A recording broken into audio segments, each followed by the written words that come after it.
सामाजिक समरसता का महापर्व। तीर्थराज प्रयागराज की धरती पर 144 वर्ष बाद लगा महाकुंभ अब समाप्ति की ओर अग्रसर है। 13 जनवरी से प्रारंभ हुआ यह महाकुंभ, जो कि 26 फरवरी 2025 तक चलने वाला है, अब समाप्ति की ओर चलायमान है। इतिहास और बहुत सारे कीर्तिमान बनाता यह महाकुंभ लोगों के मन पर अमिट छाप छोड़कर जाने वाला है।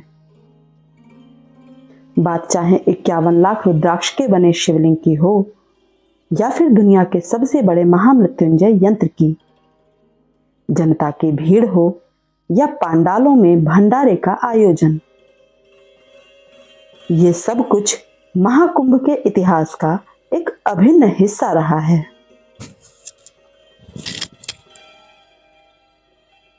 इस आयोजन में मौनी बाबा की ओर से कुंभ क्षेत्र के सेक्टर 17 के पास एक शिव नगरी बनाई गई है, जिसमें 7 करोड़ 51 लाख रुद्राक्ष के दानों से 12 शिवलिंग का निर्माण किया गया। इनमें से प्रत्येक की ऊंचाई 11 फीट बताई गई है।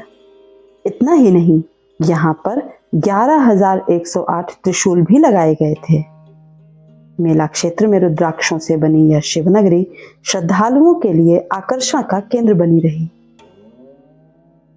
यूं तो पूरी कुंभ नगरी ही श्रद्धालुओं के आस्था और आकर्षण का केंद्र थी, लेकिन प्रयागराज के तपोवन आश्रम में स्थापित एक अद्वितीय और दिव्य 52 फीट लंबा और चौड़ा महामृत्युंजय यंत्र बेहद आकर्षक और चर्चा का विषय रहा।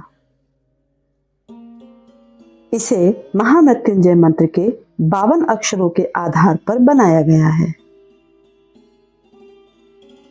तीर्थों के राज प्रयागराज में आयोजित यह महाकुंभ का आयोजन उत्तर प्रदेश सरकार और स्थानीय प्रशासन के लिए एक बड़ी चुनौती के रूप में था, जिसे सभी ने अपना उत्तरदायित्व समझते हुए पूर्ण किया।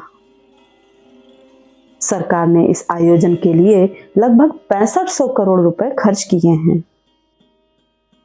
श्रद्धालुओं को ध्यान में रखते हुए सारी व्यवस्थाएं सुनिश्चित की गईं। फिर चाहे वो निःशुल्क शटल बस सेवा हो या फिर आवागमन को सुगम बनाने के लिए पीपा पुल का निर्माण, स्नान के बाद वस्त्र बदलने की उचित व्यवस्था हो या फिर लगभग 450 किलोमीटर की सड़कों का निर्माण, उत्तर प्रदेश सरकार ने श्रद्धालुओं की सुविधा का उचित प्रबंध करने के समुचित प्रयास किए। महाकुंभ के क्षेत्र के सेक्टर 7 में लगाया गया ब्रह्म कुमारी का पंडाल बेहद भव्य और अनूठे होने का एहसास करा गया। इस पंडाल में कई मनमोहक झांकियां देखने को मिली, जो कि बिल्कुल ही जीवंत प्रतीत हो रही थी। फिर वो बालकृष्ण के पीछे माता यशोदा का छड़ी लेकर पीछा करना हो या फिर राम दरबार की झांकी, सब कुछ बहुत ही आकर्षक था।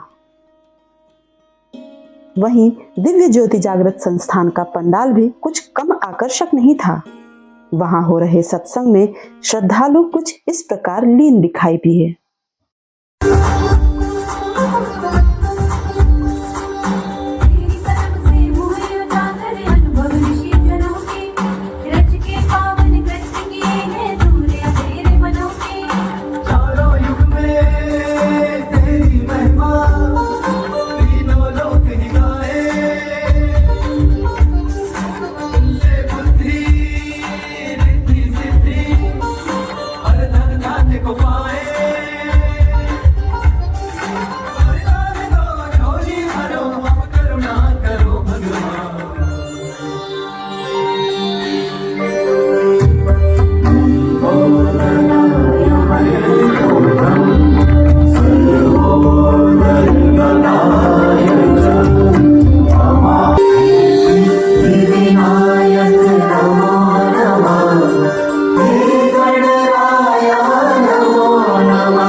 महाकुंभ के 6 स्नान तिथियों में से अब तक 5 स्नान पूर्ण हो चुके हैं।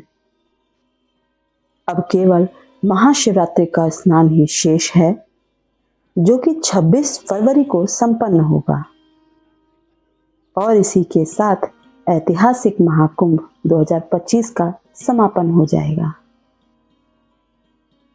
कहते हैं ना, जहां इतना बड़ा आयोजन हो और वो बिना किसी विवाद या हादसे के पूर्ण हो जाए, ऐसा संभव नहीं।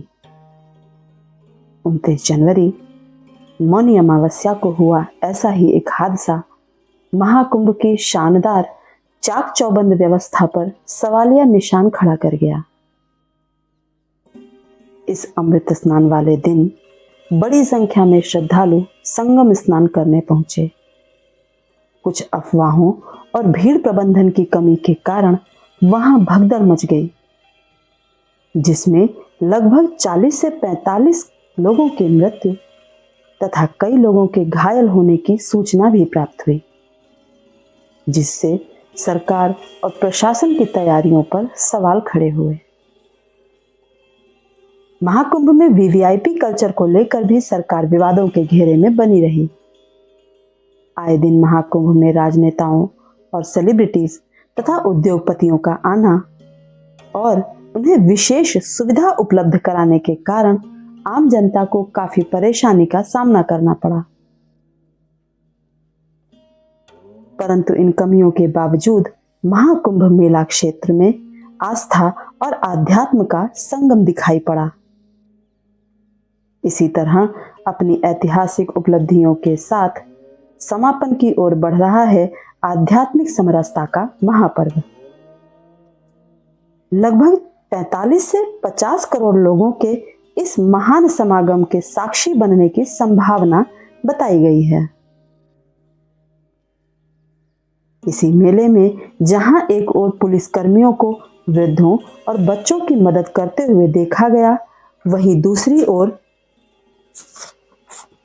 धार्मिक सौहार्द भी देखने को मिला, जब मुसलमानों द्वारा श्रद्धालुओं को निःशुल्क पानी और भोजन वितरण करते हुए देखा गया।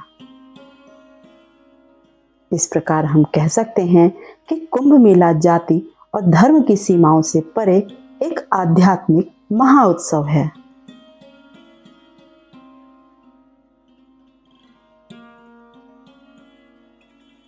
ईश्वर से बस यही कामना है कि यह उत्सव ऐसे ही युगों युगों तक आयोजित होता रहे और भारत की एकता तथा अखंडता अक्षुण्ण बनी रहे।